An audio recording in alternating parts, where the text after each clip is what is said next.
দর্শকবৃন্দু আসসালামু আলাইকুম। দেশ ও দেশের বাইরে থেকে যারা আমাদেরকে দেখছেন তাদেরকে শুভেচ্ছা। প্রিয় দর্শকবৃন্দু, আজ আপনাদেরকে এমন একটি জিনিস দেখানোর জন্য নিয়ে এসেছি, যেটি আমাদের দৈনন্দিন জীবনে নিত্য প্রয়োজনীয় সুগন্ধি মশলা। এটি প্রাচীনকাল থেকে মধ্যপ্রাচ্য হয়ে ভারত উপমহাদেশের রান্নাঘর পর্যন্ত নিয়মিত ব্যবহার হয়ে আসছে। সচরাচর এই পণ্যটি শুষ্ক নাতিশীতোষ্ণ আবহাওয়ায়, বিশেষ করে ভারতের গুজরাট ও রাজস্থানে সবচেয়ে বেশি চাষ হয়। হ্যাঁ দর্শকবৃন্দু, এই পণ্য এছাড়াও ইরান, চীন, সিরিয়া, তুরস্ক, মেক্সিকোতেও বাণিজ্যিকভাবে চাষ হয়। বাংলাদেশে সাধারণত শীতকালে রাজশাহী, চাঁপাইনবাবগঞ্জের বরেন্দ্র অঞ্চলে, নাটোর, পাবনা, সিরাজগঞ্জের সুনিষ্কাশিত দোআঁশ মাটিতে পরীক্ষামূলক কিছু জায়গায় চাষ হয়েছে। দর্শকবৃন্দু, এটি আর কিছু নয়, এটি হচ্ছে আমাদের অত্যন্ত পছন্দের মশলা জিরা।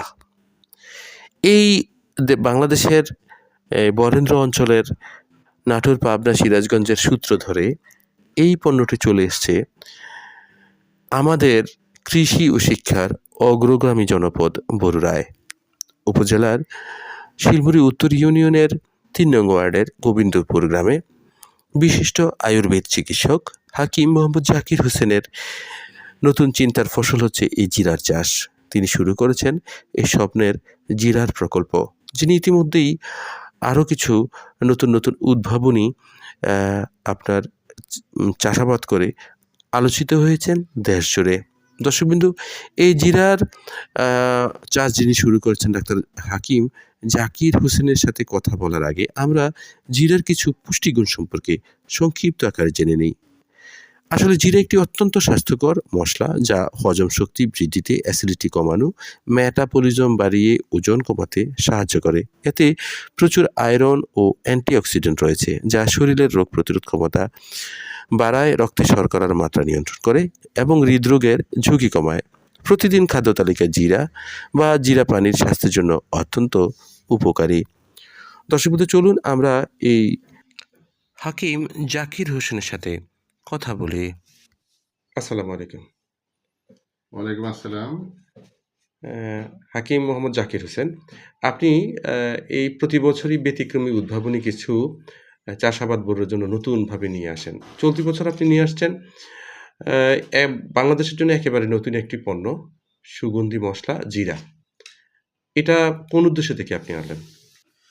আসলে জিরা শাঁসটা আমাদের দেশে অ্যাভেলেবেল নয়, আর বিশেষ করে আমাদের কুমিল্লাতে কিন্তু জিরা শাঁসটা তেমন হয় না। আর আমাদের যেহেতু প্রতিদিনে আমাদের রান্নার কাজে কোনো না কোনো রান্নায় আমাদের জিরা ব্যবহৃত হয়। আসলে আমরা বাজার থেকে যে জিরাটা আমরা কালেকশন করে এনে, সে জিরাটা আসলে মূলত বাইরের দেশ থেকে আসে। তো এটা অনেক দিন পর আসে। আসলে আমরা ওই যে ন্যাচারাল যে জিরাটা আমাদের মানে খাওয়ার প্রয়োজন, ওই জিরাটা আমরা আসলে ওইভাবে পাই না। আর নিজেদের প্রয়োজনীয় ব্যবহারের জন্য আমরা আসলে জিরাটা চাষ করেছি। আর এবছর পরীক্ষামূলক চাষ করে আলহামদুলিল্লাহ আমি সফল। আমার জিরা গাছ পরিপূর্ণভাবে এখন ফুল চলে আসছে। তো নিজের চাহিদা মেটাবো এবং আমি বাজারেও বিক্রি করা যাবে আরকি। এটা কি আপনি লাভজনকভাবে মনে করছেন? এটা অনেকটা লাভজনক। এটা অল্প কিছু খরচ। এটাতে তেমন অতিরিক্ত খরচ হয় না। হ্যাঁ, আবার কৃষকদের উদ্দেশ্যে কিছু বলেন। যারা জিরা চাষ করতে চান, তারা খুব সহজভাবে জিরা চাষ করতে পারেন। কারণ কৃষি গবেষণা থেকে এখন ইতিমধ্যে আমাদেরকেও বলেছে যে, আগামীতে যদি আপনি জিরা চাষ করেন, তাহলে আপনি প্রস্তুত থাকেন। আমরা সকল সহায়তা আমরা কৃষি অফিস থেকে আমরা দেব। আপনারা যারা চাষ করতে চান, তারা কৃষি অফিসের সাথে যোগাযোগ করতে পারেন। আপনাদের বীজ এবং সার, কীটনাশক সব তারা কৃষি অফিস থেকে দেবে। আপনি শুধু লেবার খরচটা আপনার।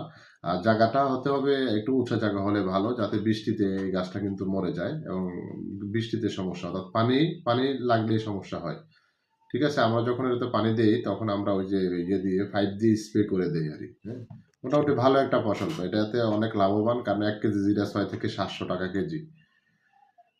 তো একজনে যদি মিনিমাম আমি যেহেতু ২৪ শতক করেছি, তো ২৪ শতকে প্রায় ৬, ৭, ৮ মণ মিনিমাম হবে। জি, ধন্যবাদ। ধন্যবাদ আপনাকে।